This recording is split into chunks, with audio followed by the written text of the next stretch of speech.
Hello, everyone, and welcome to this week's edition of Between a Pot and a Hard Place. I'm Stephen Colton. And I am Chris Kirkpatrick. Yeah, and I guess we are cartoons now. Apparently. I mean, I like the fact that, my skin is like baby soft. I look like I'm 12 or something. Maybe I would go 14. Yeah, I'm like 12, maybe. Right. Well, 12-year-old with a beard, but I think 14 is a better age to start having a mustache, so that makes sense. But 12, I don't know. I think you shaved yours off in school, and I picked it up and glued it on my face to look cool. Maybe. I had a full-on beard, I think, by 17. So. Yeah, that was me too. Yeah. By about 17, it was like this, and I'm like, whoa. Started off one day with one hair sticking down my chin, and I shaved it with a little razor, and then I don't know, like 5 minutes later, it went like a chia pet. I don't know. Yeah. Yeah, I was one of those people, just like that picture, that without facial hair, I look like I'm a preteen, and then, but when I grow out the facial hair, I look older. I look my age. And I remember I was at a wedding, in Ohio with my mom's side of the family. My dad didn't go with us, and so I escorted my mom in for the wedding at 17, and somebody said, "Oh, Paula, is that your husband?" And I was mortified. So I remember not the same thing, but something similar happened to me when I was, I want to say 5th grade, 4th grade. I was in elementary school, and my mom, I think, walked in with me. I think it was like the first day of school, and she walked in with me, and my brother was there, and he was about 6 years older than me, and so okay. I don't know. He had a little mustache similar to the cartoon. He was I don't know what age I would have been in 5th grade, like 10, maybe 11, something like that. So he was about in his late teens, 16, well, mid to late teens, 16, 17, something like that. And some guy was like, "Hey, that's your dad," or something like that. I'm just like, "No, like idiot." Like he was supposed to know or something. I don't know. But not as bad, I guess. No, but I mean, still, if he's 16 and somebody thinks he's your dad, I guess the mustache is what it was. I mean, I don't know, but still, it's like, really, you're gonna ask me that? I want to remind everybody that right now we're streaming on Twitter. That's kind of new, so I don't expect a lot of people to jump on the Twitter stream. This is the second week we're doing that, and it seems to be working fine. So Twitter, I almost said MySpace. Twitter, Facebook, and MySpace. YouTube. Yeah. MySpace. Oh my gosh, are we going to break out like our CD Walkmans or something? Or well, now it's funny that I accidentally said MySpace because there is a new website that is dedicated to the old MySpace. It's designed just like it looks identical to the old MySpace. I'm trying to actually log in now.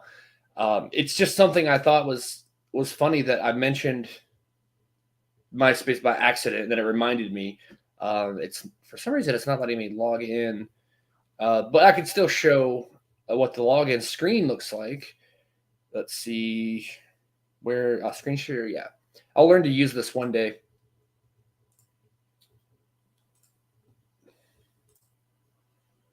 I mean, it just kind of looks like the old MySpace. Everybody sees the email address, but you don't know my password. It doesn't work anyway, apparently. But yeah, I think it's cool. Well, it looks just like MySpace. I think we all know what your password is. Chris Kirkpatrick's awesome. So, thank you for being that. That's more creative than boobies with a Z. Boobies with a Z. Wow.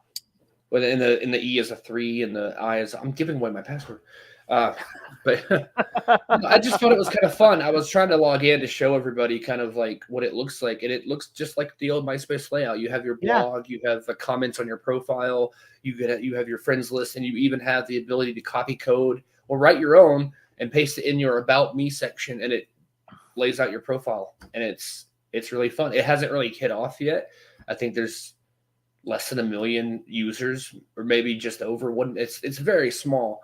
But it's still cool that somebody out there is like, let me build this. Yeah, but you think about how people are about nostalgia and things that are, I don't retro, I guess.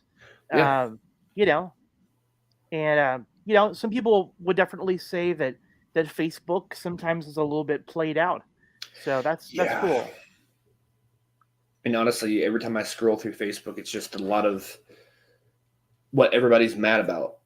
Which I mean, I vent on Facebooks too, like sometimes, but it's just every article.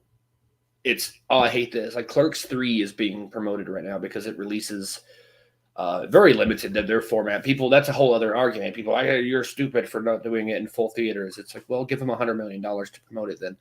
Um, but yeah, they're promoting that movie, and everybody's like, "Oh, the first one was okay, the second one sucked, and I'm not going to see a third one." I'm like, "Well, thanks for letting me know."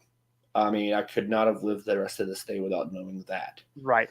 It's I don't know. Yeah, Same with it's amazing. She-Hulk and like stuff like She-Hulk and all these other shows and movies. It's just like, why? Why even take the time to hate it so much? If I hate something that much, I don't want to spend a second talking about it. So I don't know.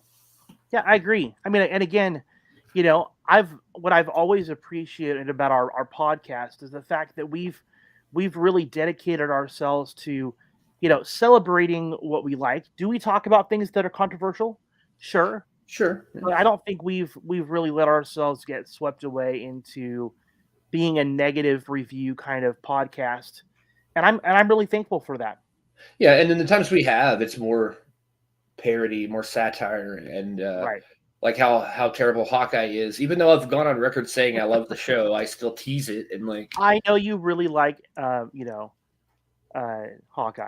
I think his character was kind of I don't want to say pointless in like the first few Avengers, but it's just like I don't know. I guess it was just I was so high on Green Arrow, and then once Arrow left, I'm just well, we have this, I guess, and it was like the Kmart of Green Arrow. I don't know. But he's cool. The show was really great. It kind of, and that was the problem with me in that character in the movies. Like you didn't really have a chance to get to know the character that much. A little bit, but he was more of a Yeah. background character, getting Hulk coffee and things like that. Like, and when you got to see his character fully developed and see his story, it's like, okay, now I get it. Plus, his wife in the show, I really like her, Yeah. so that made it She's great. easier. Right.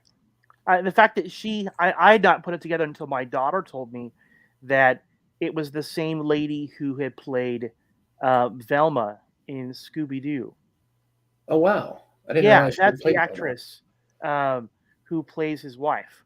I believe what was her name? I forget her name. If I can find it. Yeah, I think she was on the old show Freaks and Geeks. Okay, Um, so she's a little bit typecast, is what you're saying. I mean, I don't know. I don't know. I think when I saw like Freaks and Geeks is an older show. It was before like Judd Apatow, who does like 40-Year-Old Virgin, knocked up all those movies. He did this Right. show before all those, and it had a lot of the same people in it. Seth Rogen was in this show, and they're playing high school kids. So it's like, oh wow, okay, this high school comedy drama about all these people doing all these things, and I didn't realize it existed until like, Yeah. a few years ago, and I watched it, and I was like, oh my gosh, and I saw her, and I thought, yeah, you're awesome, and I believe Well, it's the same girl. yeah. Well, and I get it. I kind of get the not being so crazy about Hawkeye kind of thing. He's one of those very street level heroes. They're in that first Avengers movie.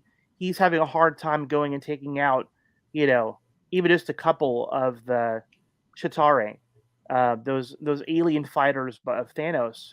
When you compare him to someone like Thor or Iron Man, um, he doesn't really measure up. But what I love that the Hawkeye series did is it really did shine a spotlight on him. It kind of made Yeah. him, I think, more relatable, which he really needed.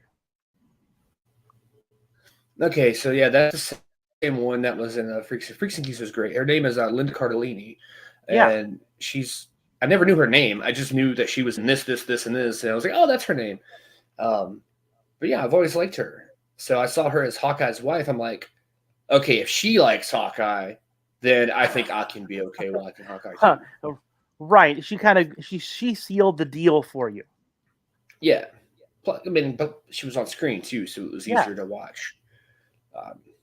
Yeah. If But she, yeah, you know, really did she's hot. open that. Yeah. Yeah, it really did open it up for me. So if it was just a story about Hawkeye going to the grocery store by himself the whole time, I would have been like, I would watch Stephen Amell go to the grocery store. That's not saying I have a crush on Stephen Amell. Just I guess we got to see him for 8 years in something that was actually good. So Hawkeye one time in something that was good. It was good. I'm gonna say I think Hawkeye might have been better than season 8 of Arrow. At least I think so. Yeah, I mean they did their best to try to wrap things up, but it was just okay. I really hope the Flash does a much better job because I don't know when the new season or the last final season starts, but I think it's sometime maybe next year. I think. Seems like the Flash always does that to us. It's like we get it, and then we got to wait 16 years, and then we get it for like a week, and then we got to wait 4 years, and then. Yeah, I mean, if there was a time to really pull out all the stops, like I feel like, just like Arrow went out with a bang, right? They really did.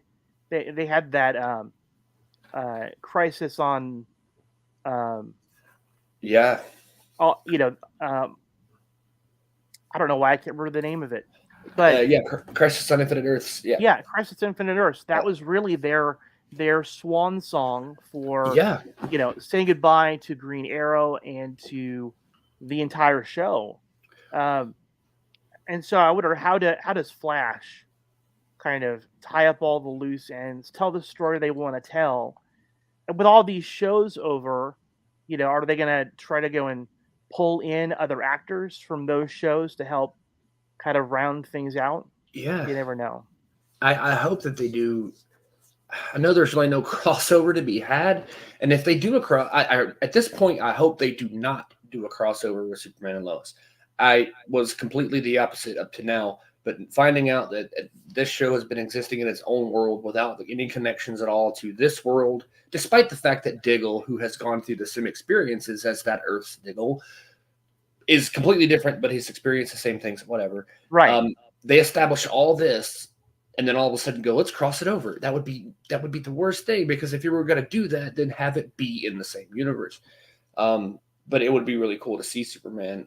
But they could still do it. They could still have those actors be different versions of themselves, I guess. But right. I mean, there is an Earth Prime Superman and Lois. Yes. So he becomes Lightning Bolt right after building Gideon. If Eric Wallace does not build Gideon this year, I'm going to be mad, because he already told us a while back, that they were going to try to build Gideon, and then they just had to figure out a different way. And then if they don't do it this year, now that they know it's the last year, I don't care. Force it. I don't care. Here's the way I see it: is if Eric Wallace wanted to build Gideon, he would have built Gideon a long time ago. Yeah, I really do believe that.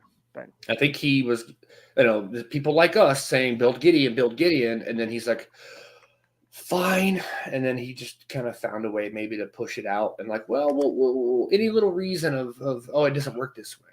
Just like when Gideon was destroyed, I thought Gideon was gone, so it made perfect sense to just be like, click on a keyboard and like, oh, there's Gideon, I made her. Easy, but didn't happen that way.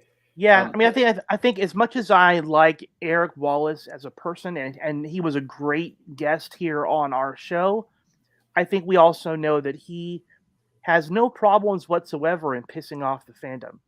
So yeah, he doesn't. Which in a way I respect. I mean, not the fact that so many people disagree with the story direction, but I respect the fact that he just doesn't care. Like, you know what I mean? Like, not that he doesn't care about the story, but he doesn't take the insults and the negativity and go, oh gosh, I'm so sorry, please don't hate. He doesn't care.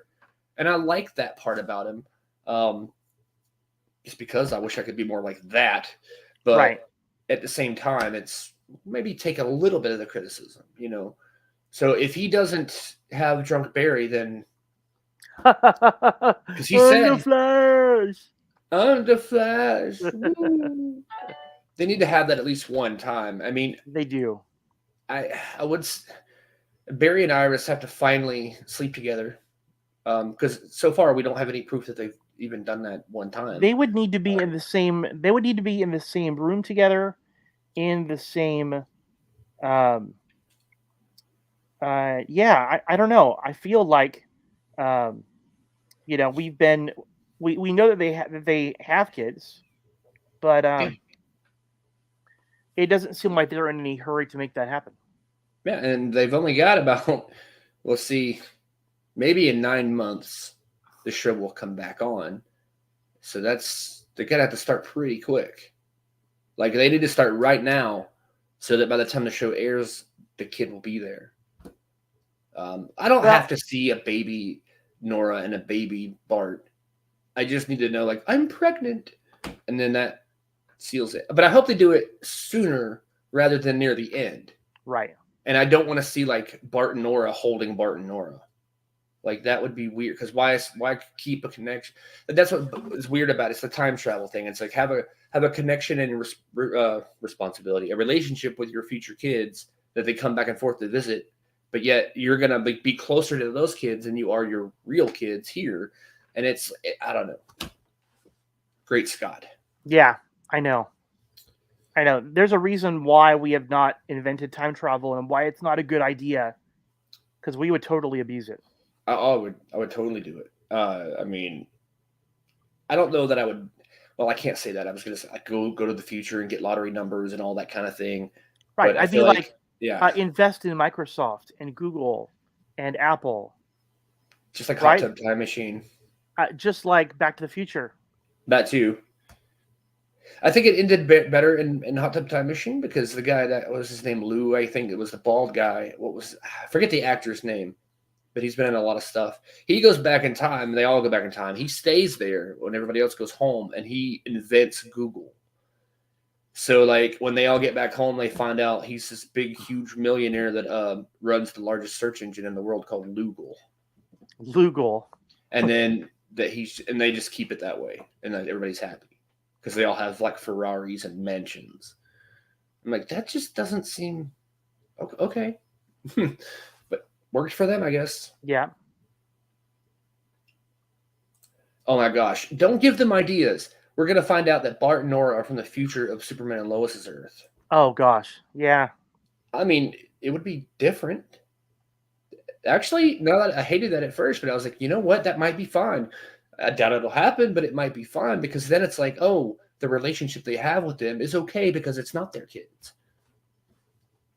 And that would I get. explain why they were still alive all this time, even when Iris was about to die. If they didn't take action, she would have died and they would have existed. So, I don't know. Yeah. I guess for me that that speech that General Lane had given about how you know uh, your father is the only hero this earth has ever had, right? And so you would have thought that if there were other people or other speedsters running around, that General Lane would be aware of that. Unless they could always double back and change their mind if they choose to, which they wouldn't really have a point once the Flash leaves. There would be no other Arrowverse shows other than Did I Stargirl. say there were no other superheroes? What I meant was, Well, I mean, what they could do is easily. It's a lazy excuse and a lazy way to do it, but they could always go back and say, "Oh, crisis happened," and remember, a lot of the Paragons, like nobody really had memories of what happened, and until Martian Manhunter gave them their thoughts and their memories back. So General Lane could have been among those that didn't remember, and as along with everybody else, and he just didn't know. So Martian Manhunter goes, he goes, "Holy crap! There's the Flash. There's a this. There's a that." They could easily do that if they wanted to, as long as they didn't further expand on the fact that this is its own world. If they do more, then there's no way they could go back and erase that. yeah, I think that sometimes the simplest idea is always the best one in this case. Um, but I get what you're saying.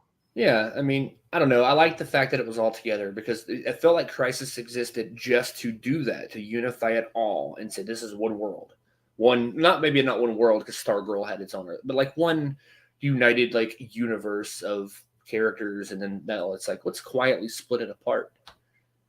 It's like, well, what's happening to the other Lois and Clark on Earth Prime? Where are they? What's going on? That would be fun to have them cross over at some point. Have Superman and Superman flying around together, and Lois like getting into a fight or something. I don't know. Like that would be fun to see that. And then we would have a different Jonathan. We're going to have a different Jonathan anyway, but I mean, an actual different Jonathan. I don't know. I'm excited to see where the show goes. Yeah. Um, I just hope they don't get some like really old person like and disguise them as a kid, like they did with most shows in the '90s, where every teenager was like 35. But we'll see. Yeah. I mean, so far I've been really happy with their casting choices. Yeah. So I'm trying to think. They should get what's the little kid's name? He's not a little kid, but he's just so skinny and like nerdy, like Michael Cera or somebody. I hope they don't get somebody goofy like that. Anyway, I don't want to obsess over it because I can think about it all right. night long. Right. It would be a big rabbit hole to fall down. Yeah. All right. So I yeah. know I know that you got a chance to watch She-Hulk. Yeah. I did, and I think Corey knew that because notice the She-Hulk just kind of subtly. It was a subtle nod in there. I like it to She-Hulk. So I told him earlier because like he always makes if he knows what we're talking about, he'll help make that thing and send it to me, and it's awesome. And I told him I said, yeah, just do another generic one because sometimes I like to. Well, if we had a plan, then yeah, have it focused and have the title card set on that. But sometimes we don't have a specific laid out plan, and I knew I'd gotten to watch it, so I was like, we might come up with a little bit of that. That was really the only one that we had talked about in advance about, you going and watching and then just kind of getting caught up with that. Yeah, and that was cool because I didn't realize because I think I told you, not a while back, but a few days ago that I had the opportunity of getting a really good deal on Disney Plus. Yeah. So basically. I probably have mentioned this on here before, but almost a year ago, I think back in November or very early December, there was, I guess it was late November, there was a Black Friday special for Hulu subscriptions where it was 99 cents a month. Oh, wow. For 12 months. And I'm still on that plan. I have until at least the next 3 months, 2.5, 3 months, something like that. And it's 99 cents. Now the downside to it is that it is the basic Hulu, so there are all the ads and all that stuff. But it's still 99 cents versus like $14. I would rather have the ads. Oh yeah. So I find out that you could add on Disney Plus because Disney owns Hulu and they have it on the bundles and stuff like that, and you can add on Disney. I believe I forgot what it was. I know I told you. I think it was like $1.99 or $2.99 or something like that. I think it's $2.99. So I'm getting Disney Plus and Hulu for the time being for about $4 a month. And I'm like, oh, okay, well, why not get Disney at that point? Because if I ever get bored of watching stuff and catch up to everything, I can just watch Star Wars again or whatever. Yeah. I will tell you what, if they keep this up, I mean, you think about what are we paying for Netflix right now? Oh gosh, Corey mentioning that Justin Bieber's available. No. We got to let Justin Bieber heal a little bit. He is dealing with the facial paralysis which I got to say, I'm not a fan of Justin Bieber. Don't like the guy at all, but I wish him well in recovery because that. I wish him well, but not on season 3 of Superman and Lois. I hope he recovers quickly and fully so he can get back to singing to 12-year-old girls.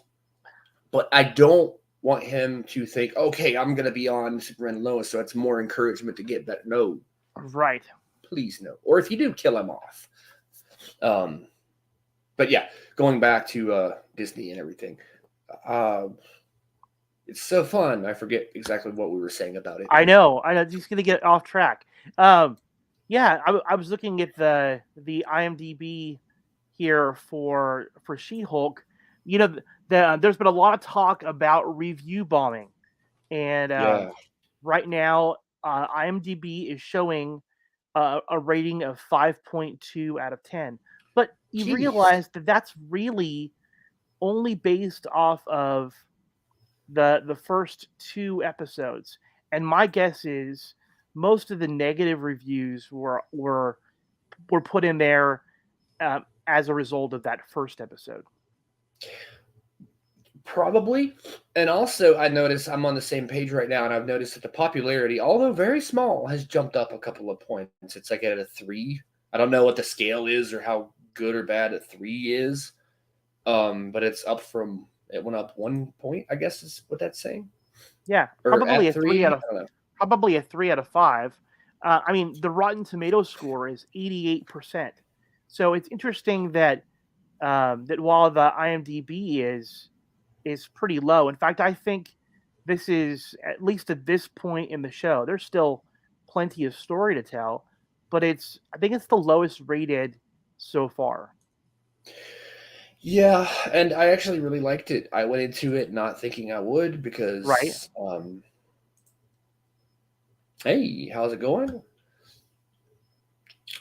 Thank No, you I'm for with you. I'm with you. It's like, so often we get a lot of people, when a lot of people seem to have issues with a show, we wonder what's going on with the show that so yeah. many people are pissed off about it. And after we had talked about last week on our show, we talked about the meme that you posted, and we kind Yeah, of discussed it a little bit about how she, being a woman, has to infinitely control her anger more than Bruce. And I understood the context and everything, but when I actually watched the scene play out in full, I was sitting there thinking, are people really pissed off about that? Like that didn't even like register to me as feminism, woke, or anything. Not that it would be bad if it were that, but it didn't even seem like that. It just seemed like well, a woman saying, "Hey, I got to control my anger more than you." right. Well, and I do think that Jen's statement has some truth to it, Yeah, that women deal with stress and societal pressure differently than men do. And this is really prompted discussion even in my own house. My wife and I talking about this very thing. Um, and I think it does resonate with some people on a very personal level. That said, I don't believe that it's just cut and dried that Jen thinks of herself as better than Bruce.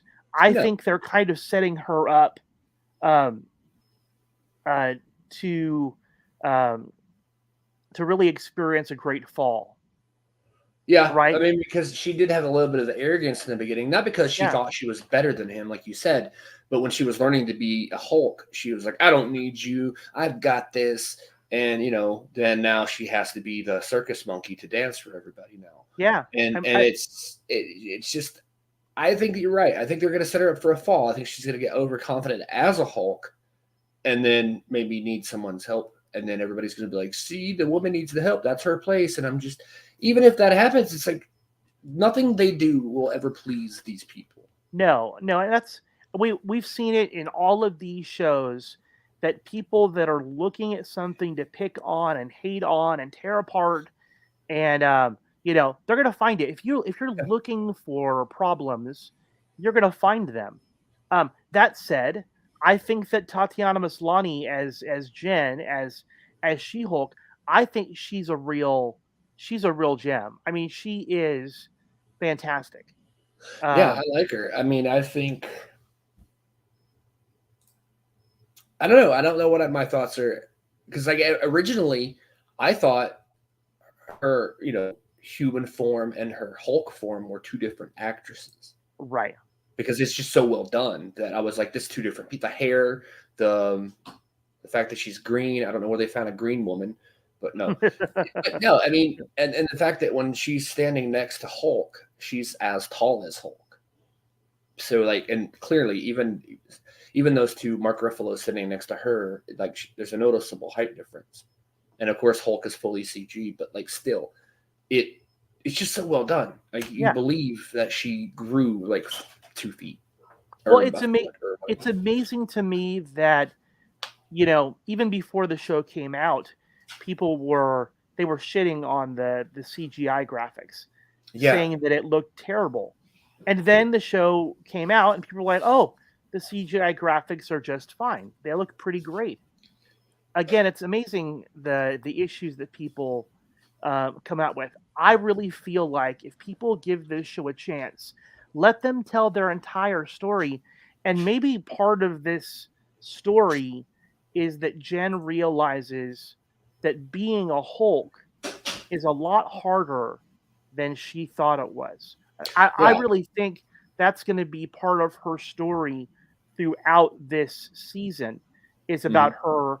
her growth as a person, and maybe appreciating just how much of a challenge that Bruce has had to put in to be a superpowered individual, um, and to control himself so he doesn't hurt people. So Yeah. that's really my 2 cents with it. I like it. I've been really happy with it. Um, I don't Yeah. know. Are you familiar with Jamila Jamil? Not much, honestly. So she was a Um, character on The Good Place. okay. I That's think where I know her from, and so I was pleasantly surprised to see Jamila Jamil, who plays Titania. And as we know, Titania is going to be a member of the Thunderbolts, right? So a lot of what they're yeah. doing here in She-Hulk is setting up the cast for the new Thunderbolt show. That's actually really cool. Yeah. I need to go back and watch whatever show it was that you said she was from. So it's I forget. called The Good Place. The Good Place. Yes, I Yeah. had seen previews and I had seen it um, online, but I never actually sat and watched it. It's another one of those Let me shows. give you the quick 30-second synopsis because I don't want to necessarily get us off track, but it is brilliant. The premise of the show essentially is that uh, these these um, these four people wake up and find themselves in heaven, Hmm. and um, and and they um, what everyone refers to as the good place, and this is a special part of heaven where it's been designed to be perfect, and they're paired up with their soulmates and everything. But as time goes on, they realize that not everything is exactly the way that it seems. I'll kind of leave it Okay. at that. The acting is brilliant. The writing is clever. It's really fun. Um, so again, watch it. You will thank me. And again, Jamila Jamil, who plays Titania in She-Hulk, is in that show, and she is utterly fantastic. Plus, the main character, who I can't remember her name off the top of my head, but she was in one of our favorite shows. She was in Hero or in Heroes. Hmm. She played Elle, the blonde with electrical powers. Yes, Kristen Bell. I'm looking Yes. at. I'm actually looking at the Google cast Yeah. list So for that show. Kristen Bell is in it.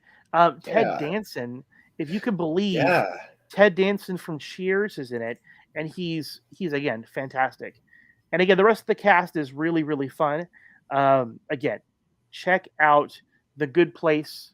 You'll be really happy.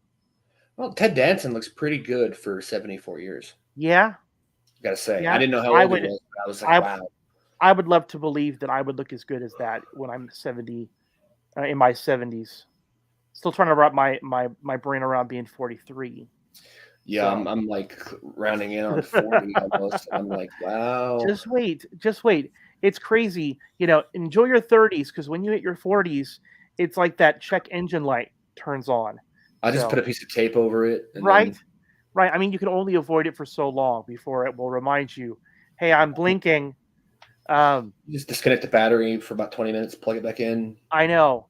So I know that people. I think everybody has their favorite Hulk, right? Um, the very first person who played. I mean, I'm not necessarily going to talk about um, Lou Ferrigno.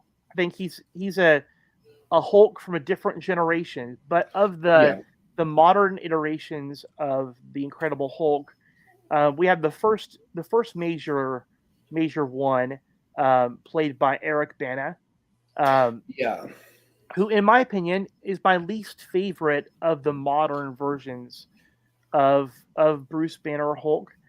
And then Edward Norton is the guy he kind of gets sandwiched in between. And then we have Mark Ruffalo. And yeah. Ed Norton is sort of like Andrew Garfield of Hulks. yeah, though I will say I liked Edward Norton's version Yeah, of Hulk, um, definitely better than Eric Bana's. I did Um, too. Which I liked that movie at first because it was a live action Hulk, and it was like the first one since the Lou Ferrigno series. But then right. once the newer one came out, oh yeah, it came out I think right after Iron Man 1. It was right around the same time, and there was still debate on whether or not that was our Hulk now. And I think poked at that in She-Hulk. That's one thing I did want to point out and talk about was he's like, "Oh, I've come a long way since then." Because he's like, "We forgive each other. That was a long time ago. That's old So you're history." talking about Abomination, right? Yeah, yeah. Yeah, He's like, "Oh yeah, the history between us. That's fine. I don't care. It's I'm a different person now, right. literally." Yes, And so that right there kind of confirmed that like the Edward Norton Hulk is the same Hulk as this one. It's just like a recast. right. And at the same time, it's like, oh, it's not the same thing, but it's kind of a fun way to kind of like because that movie doesn't tie into anything else that happened until the Abomination thing, and then it's like, oh, I guess it is kind of the same guy, Yeah, which is neat.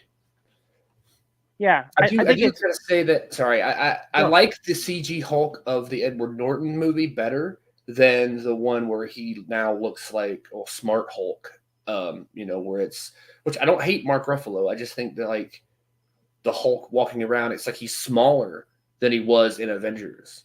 No, He I seems like do I don't know. I do feel like when he merged his Bruce Banner self with his Hulk self, he ends up with something that's sort of in between. And I think that there's something that he loses by not being connected directly to his rage. Um, Yeah, and on one sense, I think mental health wise, it's great for Bruce Banner that he is. I think at least he seems like a happier person in that form as mhm. a comic book enthusiast, somebody who likes seeing an Incredible Hulk that is unstoppable. He's a little bit of a joke. We use that phrase, nerfed, and they've nerfed the character um, Yep. a little bit. I think that um, we know that one of the extra scenes here in the show shows uh, Mark Ruffalo's Bruce Banner in that Sicarian ship, and Mhm. there's been a lot of speculation about the fact that he's going back to Sakaar um, because he has got a son, and that Mm. we're going to get some version of World War Hulk. We don't That we would be don't know cool. anything, but I think it's definitely a distinct possibility. Yeah, Um, and I wonder if I mean, it's not really a wonder. It's pretty much inevitable at this point since we have She-Hulk yeah, starting to get into like Red Hulk, and which I don't know a lot about Red Hulk, but I know it existed. I still don't understand fully the character, but I'm sure that would happen. And I didn't know much about She-Hulk honestly until this show, and I like it because I really do like the fact that they went kind of like the Lou Ferrigno way, where they just painted someone. right. Was still her actually, and the way they kind of executed that was so. I mentioned that earlier, but it's so amazing because you really believe that she's bigger. The way she dresses and was all Right. like, not timid, but just kind of like quirky and like running around like I'm a lawyer, yay, woohoo, look at me, go to Starbucks, and then she's like big and she's the same person and she's just painted and it's easier probably to do that than to fully CG an entire character that's like 20 feet tall and can pick up a helicopter and throw it. She could still do those things, but I don't know. I like the more practical effects in movies than digital effects. No, I agree. I agree. One of the themes that we see here is, she kind of end of episode 1, she basically says, you know, I'm She-Hulk and I'm Jen. I don't need to worry about having powers. I've got Hmm. this all nailed down. Even the fact the first time she uses her powers, and she is a hero. She saves the jury, um, from getting killed, and she really feels like she's on top of the world. Yeah, Um, and then episode 2 comes around, and she finds that despite the fact that she went and saved everybody in that courtroom, that she was the hero, they lost the case, and she lost her job. yeah, which is messed up. Yeah, and now she's in this terrible place where, she's come out to the entire world now over the news. Everybody knows that she's She-Hulk, and nobody wants to give her a job. Yeah, and I mean it's like it's one of those instances that in a superhero show you always see the hero find a way to like make an excuse to like, well, I'm gonna save you, but I'm gonna go get Superman or something like that. And they come in as Superman or Right. whatever.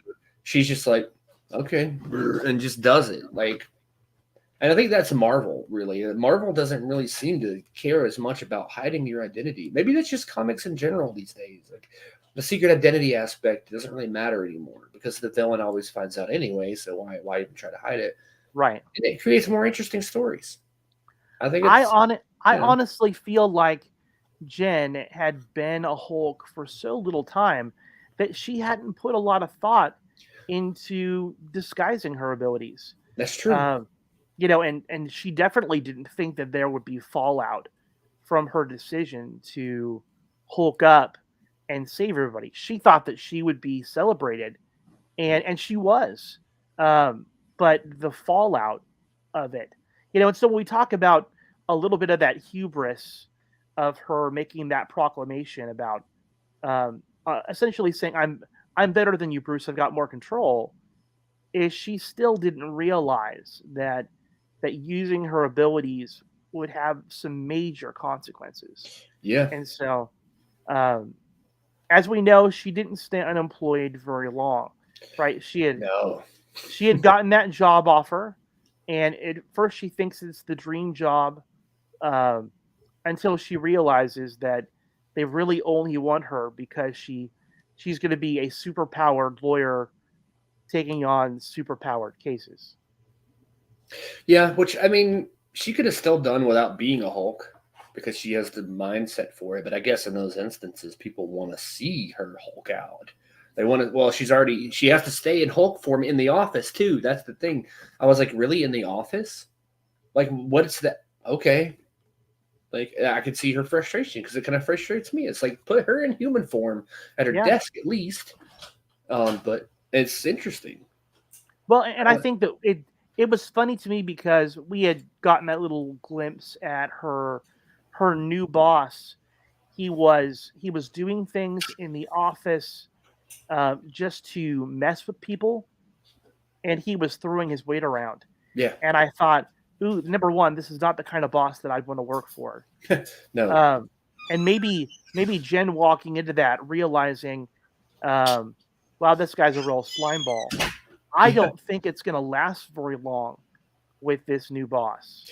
No, I kind of saw her going into business for herself eventually by the end of the season or whatever. Well, I think there's got to be something that's going to drive her, to join the Thunderbolts. I think Yeah, that part of it's going to be the fact that, um, that she's going to need, uh, some kind of income, and, having a 9 to 5 job is going to be tough in this kind of environment. And yeah, I think that Jen's realizing that they're using her as sort of like the token employee. Um, oh yeah, it's sort of like the company that hires a person of color, and they go, "See, we have people of color here, and Yeah, I one of kind of them. feel, yeah, I kind of feel like that's part of what's happening here Oh yeah. in the story. There was one shocking character that popped in. Um, so Josh Segarra, Hmm. Josh Segarra, who he played Prometheus in Arrow, Yeah, yeah, yeah. That's right. um, and in She-Hulk, he plays sort of a weird office assistant. Yeah, okay, that's right. I thought he looked familiar, but I couldn't place it. Yes, I was like, wait a minute. and in my mind, number one, you don't take an actor like Josh Segarra and just use him to be a an odd office assistant.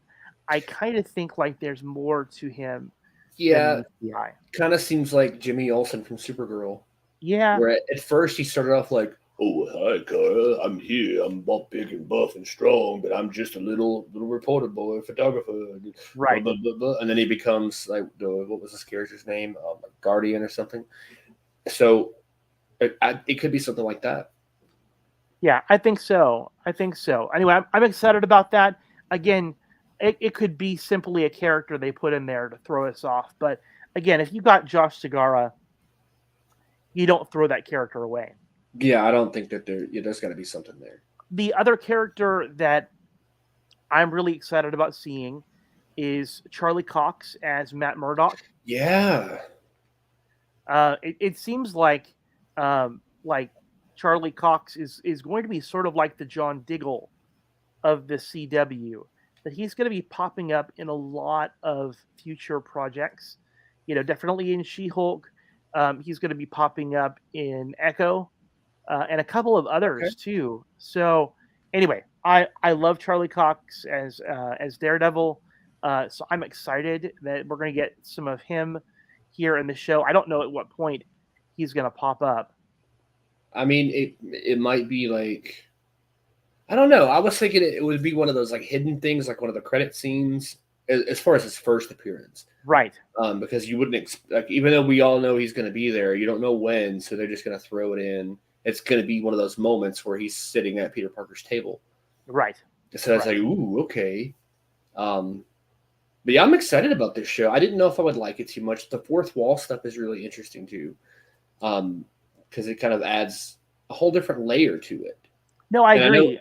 I know people can get annoyed by it and go, it just ruins the fantasy. It's like, yeah, but think of it as like the actors pausing and going, hey, you know what? And then as soon as they stop talking to you, they're back in it again. It's the little fourth wall moments aren't in the continuity of the storyline, so I can easily switch back and forth between those moments in my head.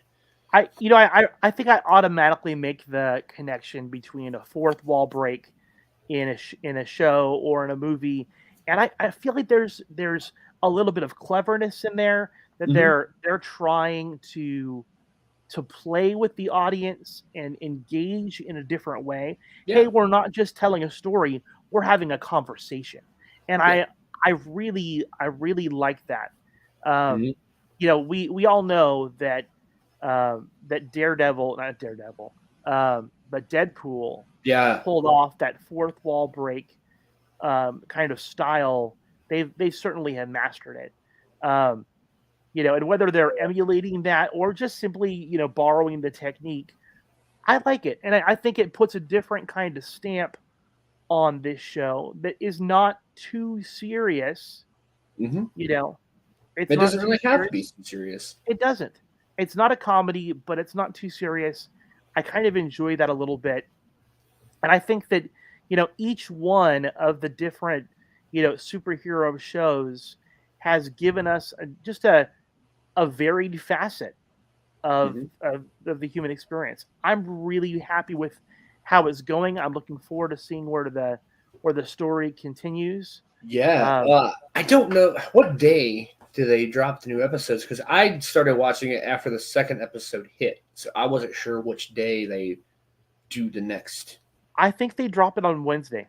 Wednesdays. Okay, so I probably watched it right around the time they dropped the second episode Yeah, because it yeah, was today being Sunday, it was probably around Wednesday. It probably was Wednesday that I saw it, Wednesday or Thursday.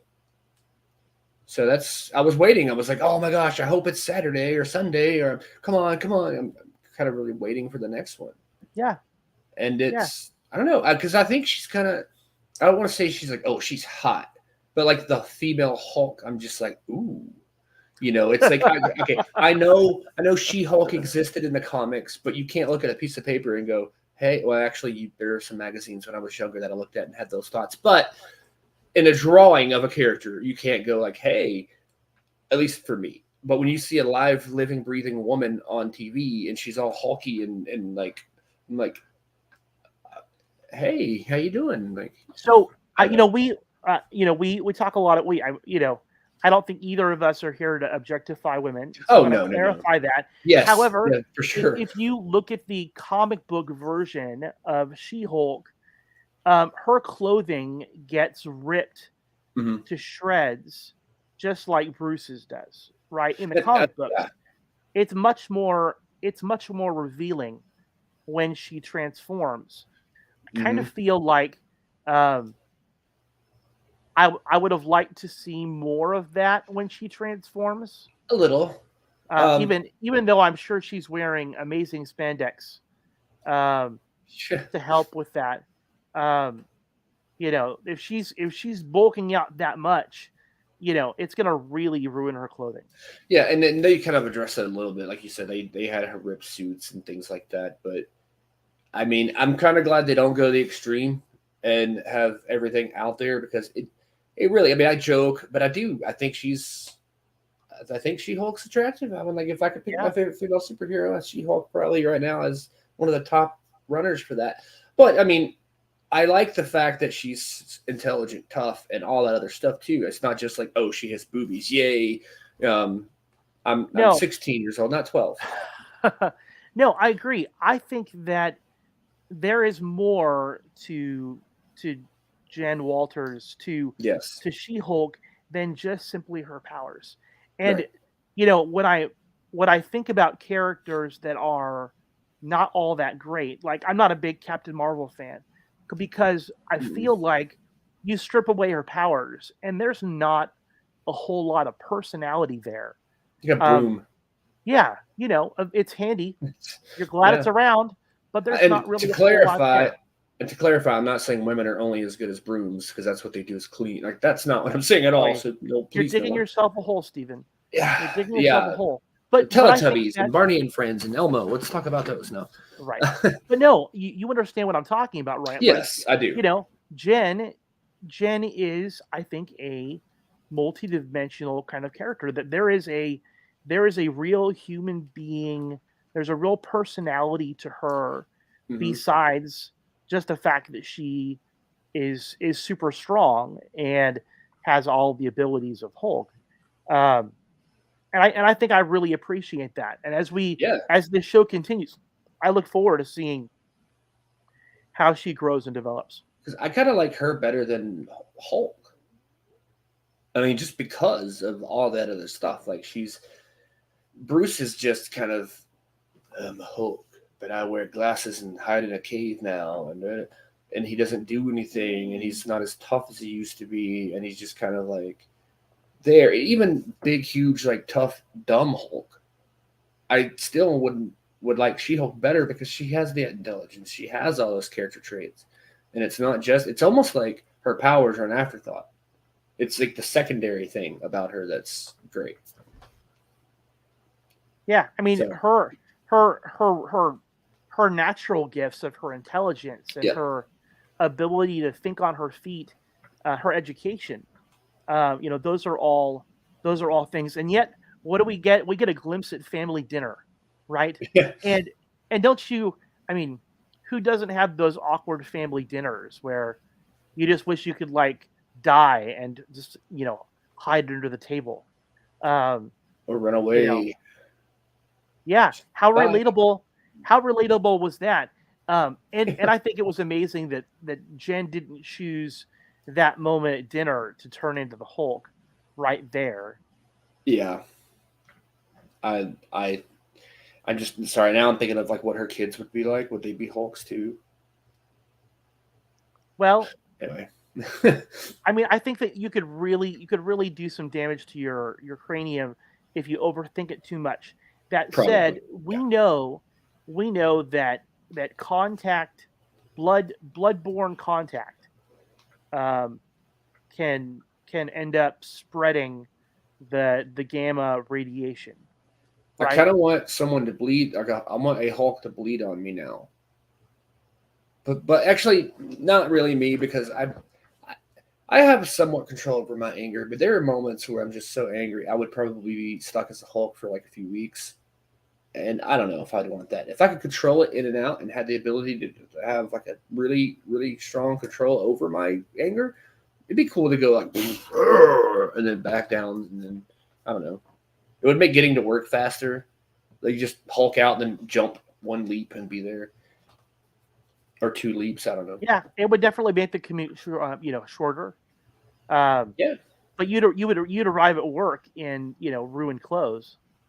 I would keep like I would do the Spider-Man thing where I'd keep a backpack like everywhere I was going, uh, which it just reminds me of the Tobey Maguire Spider-Man when he's coming out of that closet in Spider-Man 2 delivering the pizza.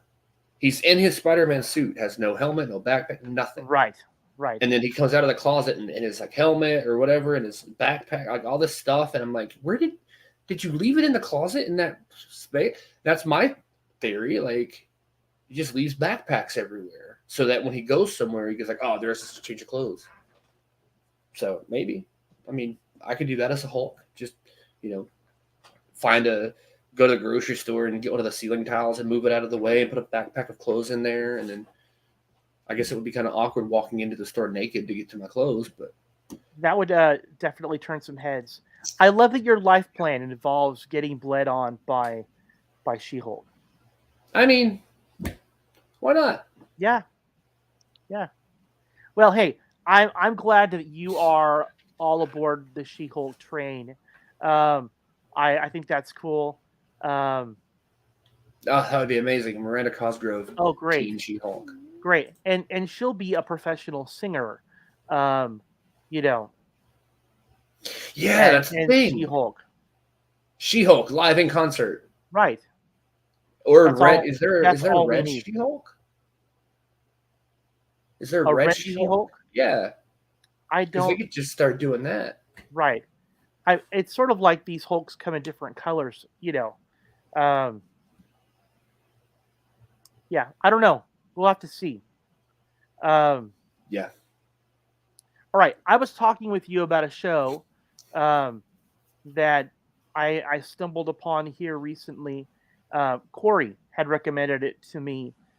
He's been trying to get me to watch it forever, and I just kept putting it off. I I joked sort of like Steve Rogers in Captain America and the Winter Soldier, where uh, Steve Rogers says, "Oh, I'll put it on the list," right? Yeah. And for Steve, he literally has a list that he puts it on because Mhm. he intends to go watch it. If I tell you I'm going to put it on the list, it means thank you. I probably won't. I probably won't watch it. I I'm put it on just the being list nice. and then like, throw the list away as soon as I walk around the Well, corner. this is one of those times where I did write it on the list. I did go and see it, and I really liked it. Um, on the CW, I know they're making a lot of crazy, silly, stupid decisions, but Yeah. um, listen to this: the show Kung Fu um, on the CW. I really recommend. I like it for a lot of different reasons. First and foremost, though, is they have just about an entirely all Asian cast, um, and they're all really, really good. Olivia Lang, who plays Nikki Shen, um, she's just super talented. And I will say that going into it, I was very familiar with the original Kung Fu with David Carradine, and so Okay. for me, Yeah. I'm like, why can't you get a white guy to play an Asian person? But I guess they decided that they would go much more accurate. and find real Asian people to be in a kung fu TV show. But I really, really like the show.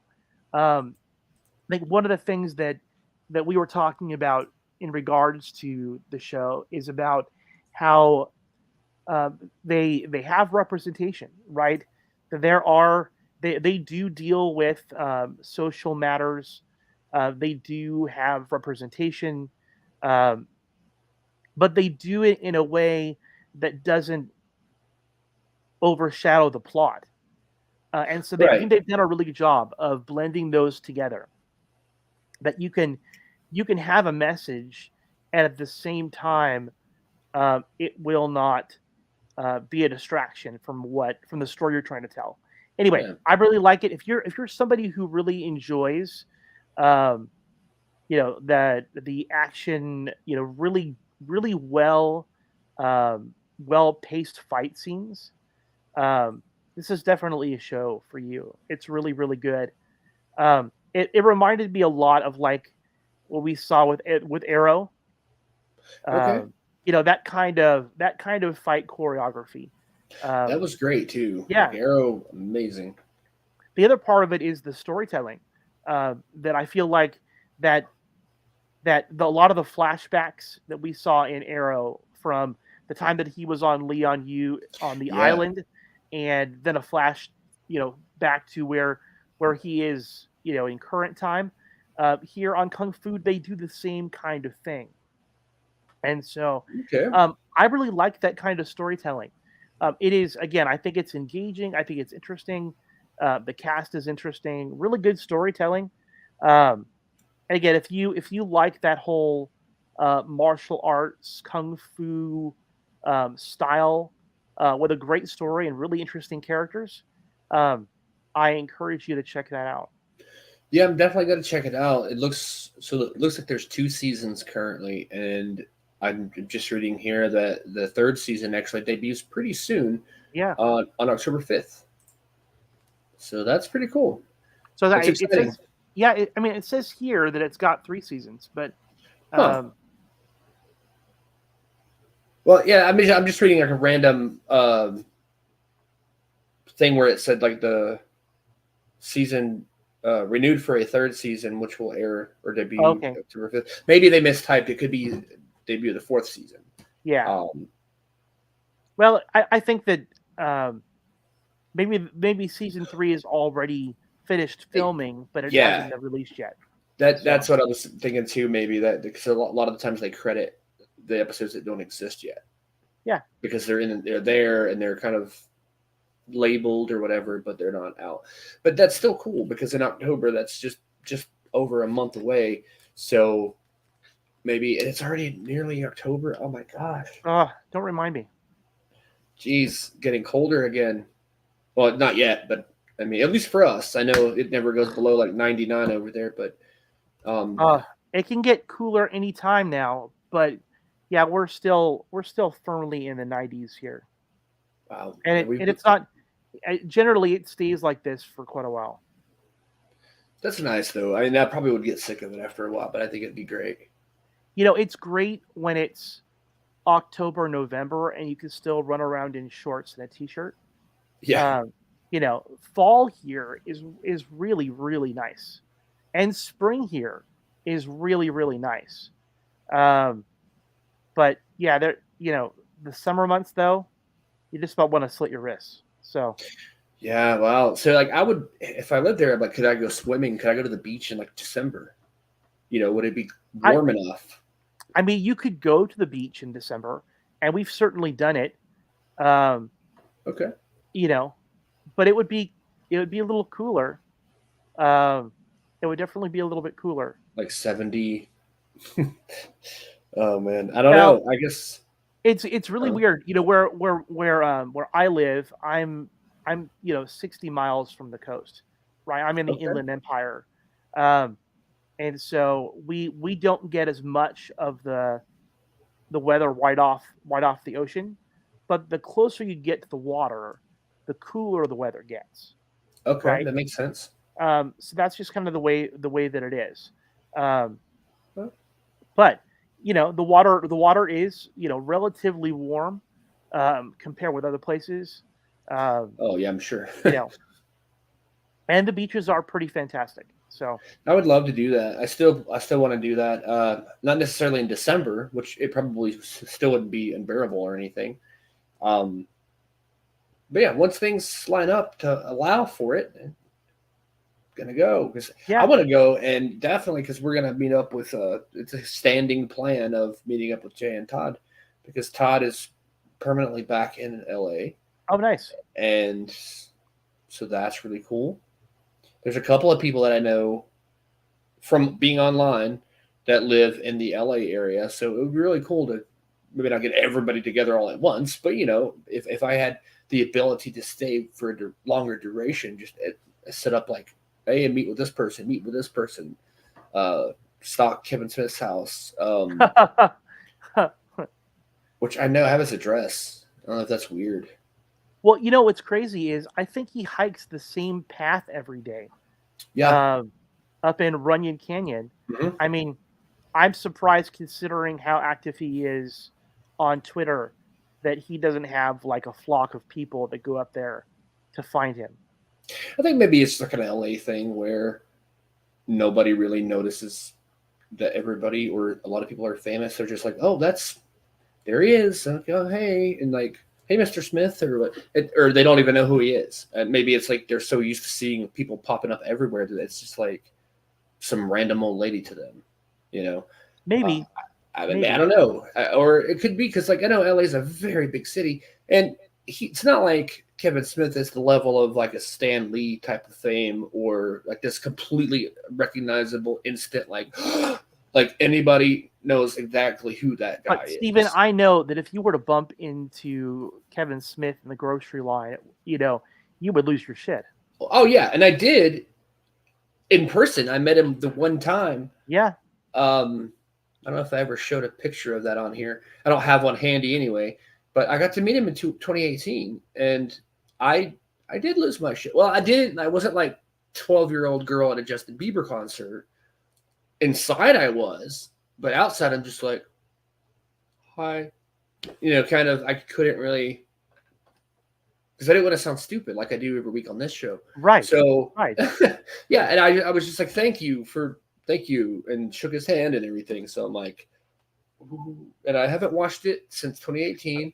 Um, Maybe a few times I've watched it, but it was cool. It was really cool. But if I were to run into him just randomly somewhere, I don't know how the reaction would be because it would be more of a shock.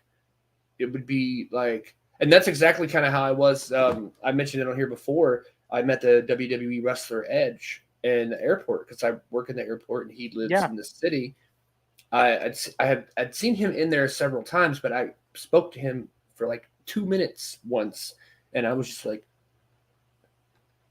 "Hi," kind of like that's like the adrenaline of the moment. I was like, "So I'm a fan of yours. How are you?" Like it was just crazy. I was like, "Why am I such a dork? Why do I even?"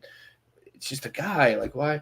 But you kind of get that effect when you meet somebody and you're so excited to actually see someone in person that had such an effect on you in some way. It's really cool. I don't know.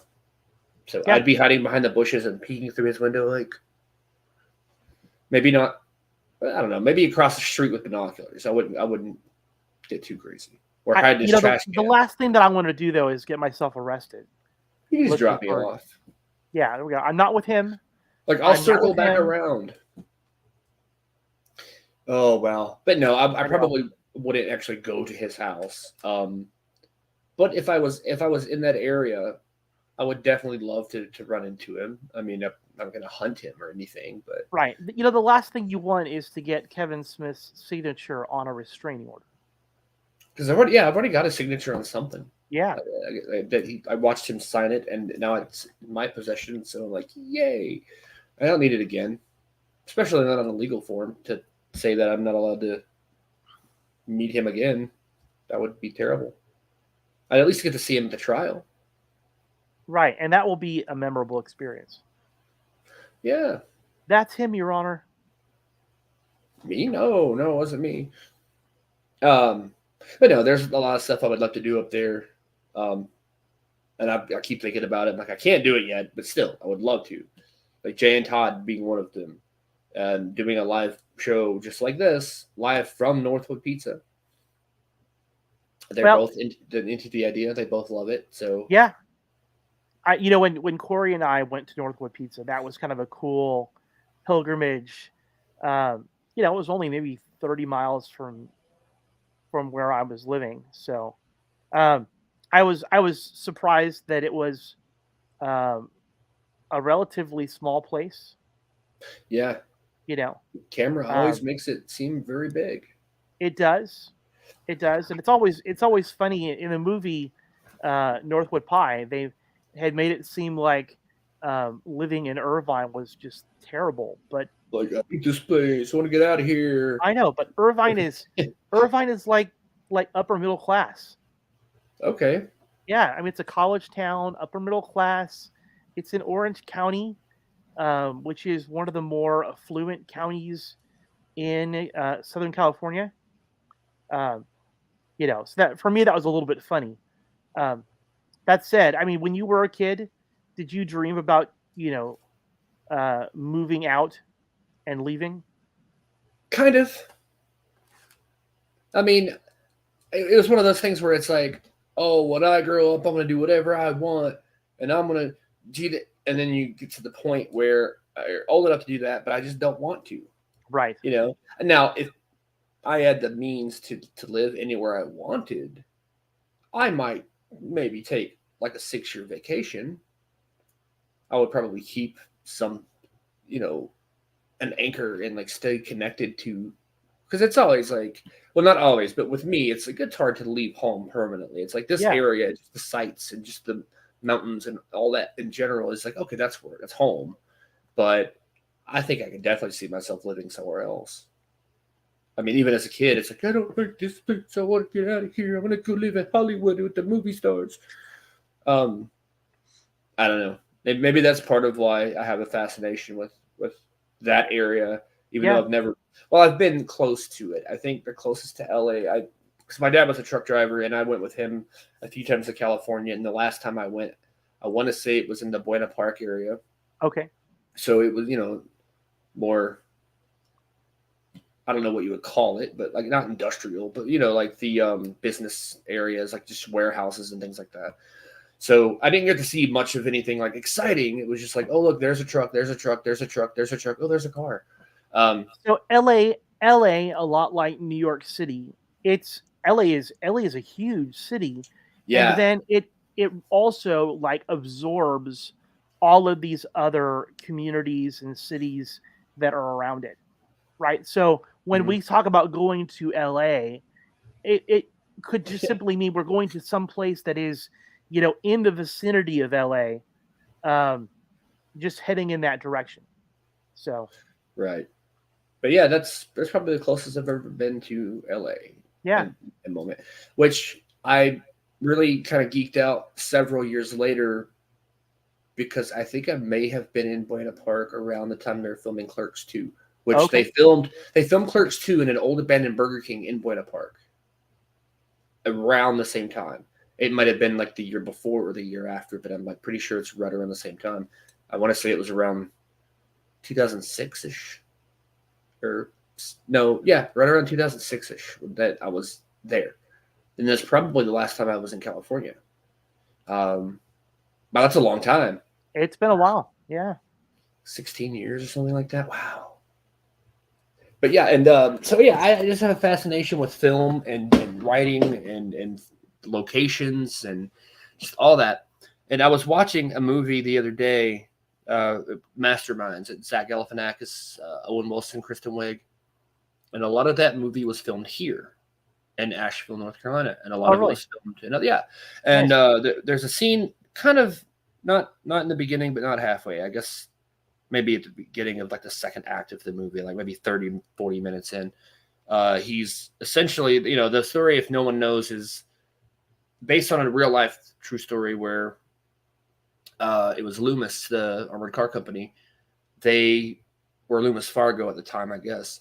They were, this guy worked for them, and then he pretty much joined up with these other people to basically rob them.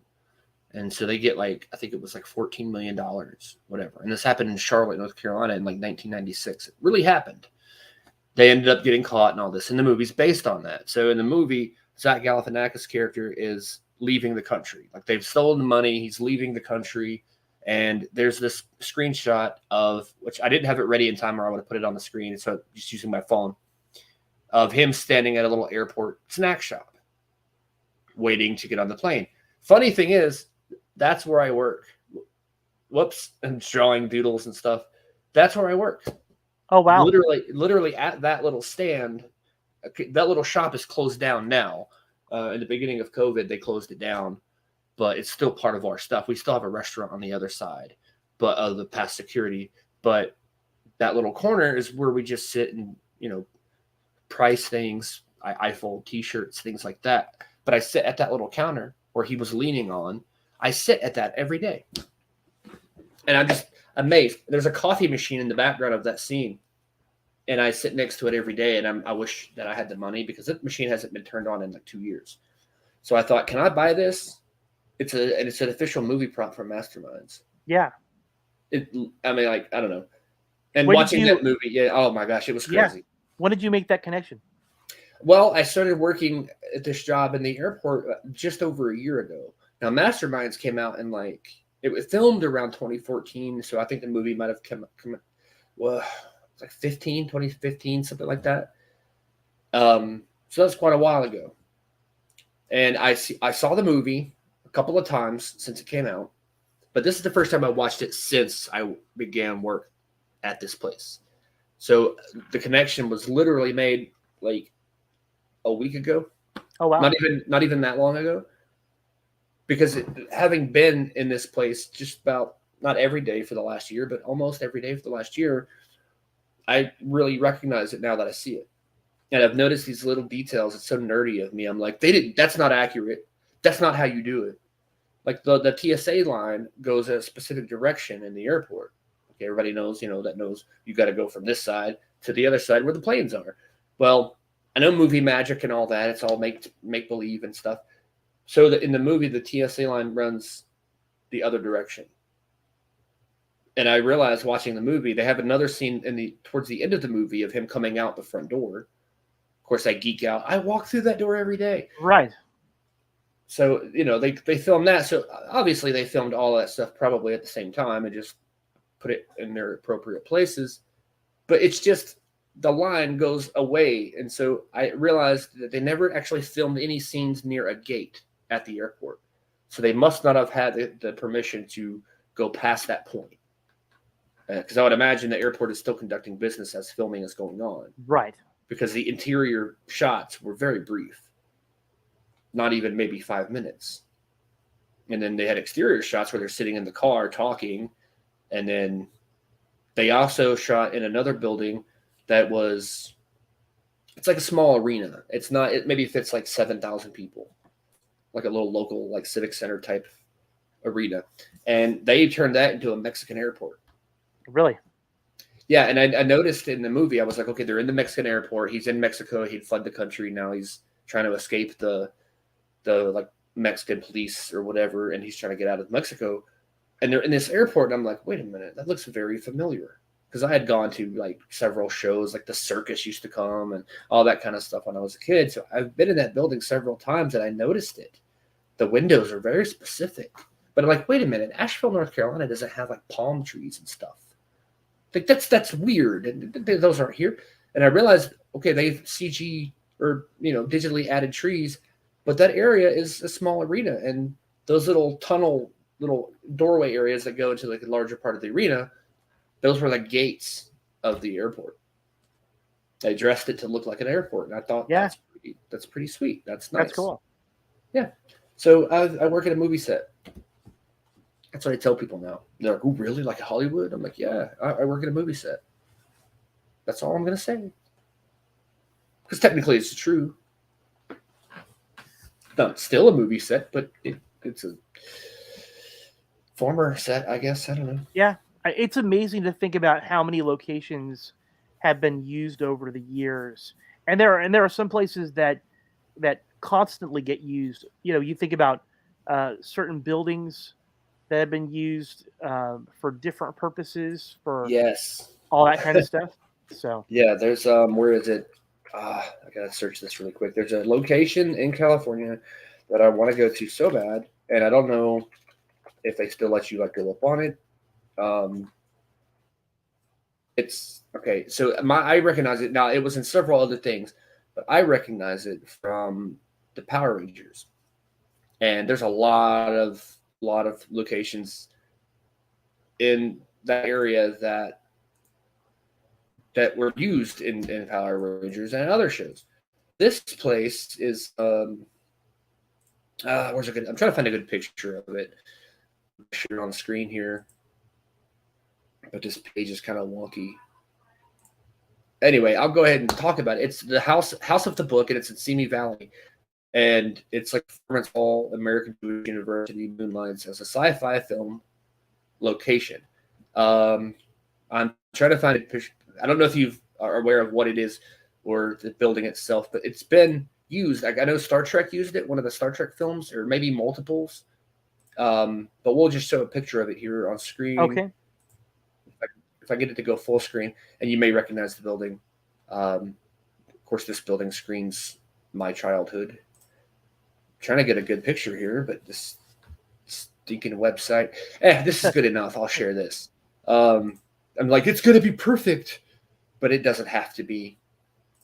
Let's see, share screen.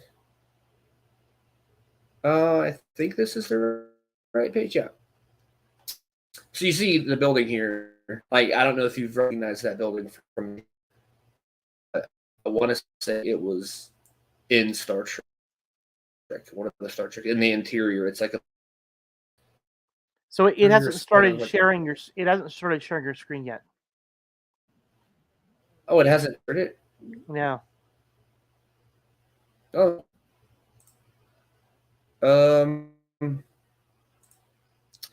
Well, this is. Wait, hold on. Let me. There we go. Okay. So it had started. It went away from me. Yeah. Come on. It's wanting to. Oh. Oh no. It's buggy. Sorry, it's just a weird bugginess of it. I don't know if this is gonna work. Wait. Well, so I see it now. Oh, come on. Okay, it looks like it's sharing. Try to get back to the exterior. That one shot of it. Yeah, there we go. On the left I there. recognize that. I Building. recognize the building. Yeah. I don't know. I had not realized That was in. I know it was in one of the Star Trek films. Yeah, I had not realized that it was at a Jewish university. Oh, so. Yeah, it's an interesting location. I mean, I noticed it from the Power Rangers, although really, it's not like it was in every episode, but they pretty much just took one picture of it and then said, "Boom, here you go," and they never actually went inside the building or anything like that. But they used it as an exterior shot for their command center, where their leader Zordon lived, and all this. Right. So the geek in me wants to go and be like, "Yeah." But it's also been in like Star Trek and like other. I know there's tons of other film and TV shows that it's been in, but I can't remember any right off. I think about that's like one of the big places. Yeah, I think about places like the Griffith Observatory. Yes, that's too. Yeah, that's really really iconic LA. When I think about it, so lots of places that are like that. I want to see the observatory mostly from the video game Grand Theft Auto 5, because it's a fictional town, but it's based on LA. It's Los Santos instead of Los Angeles. So, but it is modeled heavily after LA. So they have their own version of the observatory, and it looks just like it, but it's called something else. But it's pretty much the same. And I see that in the game, and I'm like, I want to go there for real. So it's kind of sad that I want to go there because of a video game, but hey, I want to go inside and see the things, like be able to look and see, like, because it's a pretty big telescope in there. It's a really cool place. Yeah. It really is. It really is neat. There's a lot to see and experience inside. So I've only got to explore the outside while I shoot police officers and run over right, ladies. right. Well, leave the guns at home when Oh you yeah, come for a visit. yeah. I don't want to repeat that in real life. Yeah, that would not be pleasant. That would not. No, because So we've already kind of decided that when you come for a visit, you're going to be getting a restraining order for Kevin Smith, and you're going to shoot up everybody at the Griffith Park Observatory. I'm gonna go to work like on Tuesday and find out I'm on a no-fly list. Yeah, Somebody watched. I get the show. worried. I get worried when we say stuff like this on the air. It's okay. I don't think Jeremy and Corey are gonna tell anybody Yeah, I think we're safe. until people start watching this later on Twitter and YouTube and everything. Then It's going to come up, and somebody's going to say, "I can't believe you said that. I'm reporting you." Maybe this will make us go viral. reminder: the previous comments in this video were fictitious. Any resemblance of real life were completely coincidental and not intentional. Thank you. Right. We need to put that on the ticker at the bottom of the video. Yeah. I want to do like is not a stalker or a homicidal maniac. Yet. And then I go and ruin it. We need to just leave room for that to happen sometime in the future. I mean, you don't want to count anything out. No, but I don't know. I don't think that you're going to become a homicidal maniac. I mean, it depends. Well, no, I don't think I would, but I mean, I keep thinking there's a possibility, but there's not. I'm like, I don't want to say. I'm shocked. I'm shocked that you almost seem hopeful that you become a homicidal maniac. Maybe one day. Right. If I click my heels together. Well, I mean, it would bring a lot of attention to this show because they're like, some North Carolina guy is a psychomaniac now, and everybody's like, "What? He does a show? Let's watch his show." And great! And then I get interview. Go. So when did you first know that Steven was crazy? Well, pretty much since the moment that I met him. Yeah, like every episode, it seems like episode. Did you plan his mass murder? No. I told him not to do it. Sure, you did. Oh wow. Yeah. Yeah. This is slowly going downhill. It was already going downhill, but it's now like crashing and burning with no survivors. See, I gotta make questionable comments because then I'm gonna be the person you most suspect, and that's never who it ends up being. It's always the person you most medium suspect. I think I learned that from The Office. Well, Steven, I will look forward to you coming out and visiting at some point in the future. I think that'd be a lot of fun. And we're gonna meet up with Mark Guggenheim too when I'm there. Yeah. Wow. He's already said he would like that to meet us both in person and kind of, I don't know, go to a strip club, get some drinks. No, I'm just kidding. No, meet up with Mark maybe for coffee or something. I don't know if I see Mark Guggenheim as being the kind of guy who goes to strip clubs. Probably not. Yet. What you're gonna turn him? Yeah, he's gonna be like, let's go. And I'm like, I'm not going. I just thought it would be funny if you did. Like, I don't want to do that. Yeah. But no, he would. I mentioned it to him. He's like, yeah, that'd be great. We'd love to meet you guys. And I'm like, okay, awesome. So. All right. Cool. Well, hey, I think we're probably wrapping things up here. Oh yeah. Yeah. Once I start talking about mass murder and not really, but in strip clubs, and I wonder if they have an all-you-can-eat buffet at the strip club. Yeah, it's possible. I don't know if I'd want to eat there, but hey, it's yeah. All right, yeah. So that's pretty sure people don't go there for the food. Probably not. Yeah. All right. Well, if you're still watching this show and you haven't already subscribed, go and hit that subscribe button. Use a mouse. Join us. Right. Please. Don't break your computer screen. Don't do anything, that you're going to regret later on. Like saying things like I do. All right. Well, Steven, it's been fun. Yeah. Really fun. And hopefully by next week I'll have the opportunity to watch What was I supposed to watch? Kung Fu. Yeah, Kung Fu. I'm gonna try to watch some of those. Probably not gonna watch 2 full seasons in a week, but Yeah, I'll definitely catch some of the episodes out. you should at Catch least some watch episodes. enough of it to, decide whether you like it or not. But Oh again, yeah, I think you'll. I binged the first season relatively quick. and I'm a binger too. So if I really get into something, I don't stop until it's over.